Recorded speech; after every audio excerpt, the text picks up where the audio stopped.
Miss. Wala na. Yeah. Ang cute mo naman. Cute talaga kami. Ay, sorry. Damay na to.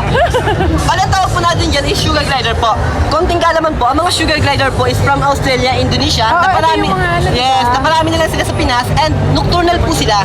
Pag sinabi pong nocturnal, parang ako, active sa gabi. And then, do you know guys, yung mga ganyan po natin is fruits and vegetable po kinakain. Apple, mango, cerelac, ganon. And